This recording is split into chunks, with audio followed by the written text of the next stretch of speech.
What's going on, guys? Danny here from Metal Couch, and first off, I need to apologize. I screwed up in my last video and said that the next album was Fear of the Dark. It's actually No Prayer for the Dying. I feel ashamed of myself for even, yeah. Um, this is going to be a little bit. This video is going to be a little bit different because I'm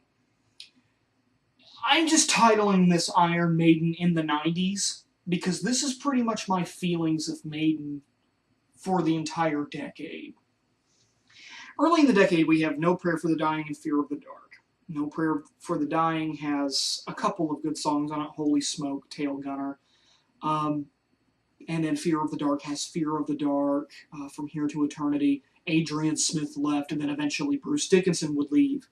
The reason why I'm kind of going through the 90s really quick and not going through them individually is because in the 90s, there wasn't a good Maiden album, in my opinion. I can't stand any of the 90s Maiden albums.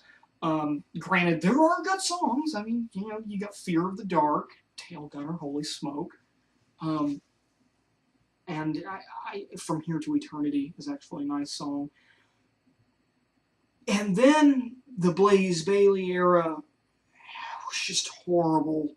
I mean, I know there are people out there who will defend the Blaze Bayley era, but I'm sorry, I can't. I really can't. I can't stand listening to it. Iron Maiden in the 90s was a disaster. With Adrian leaving, with Bruce leaving, it all just went to hell. And I could completely understand why people weren't happy with Maiden in the 90s. All of that awesomeness that we had with Seventh Son, and then you hit the 90s, and it's just like, where did the magic go? I don't really know. So with the only thing I can tell people is that if you're considering listening to any of the 90s Maiden albums, I would recommend listening to Fear of the Dark. Other than that, forget it.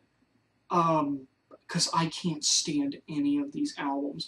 And I know some people are probably going to say this video is a bit of a cop-out to get me from not reviewing 4 albums, but, going through and reviewing the Blaze Bayley albums would be like what I did with Load and Reload for Metallica, and even Saint Anger for that matter. I just couldn't stand myself. It would just bring me into a creativity rut, and I just can't see myself effectively reviewing those albums without raging at them. So my advice, skip the Maiden albums in the 90s.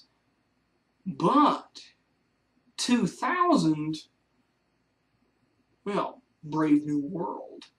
We'll tackle Brave New World in the next video. So this is kind of like a thing. Avoid 90s Maiden albums at all costs. And for those of you who think this video is a cop-out and you enjoy the 90s Maiden albums, go ahead, listen to them.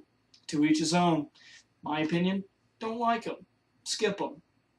Enough said. Danny here from Metal Couch, signing off.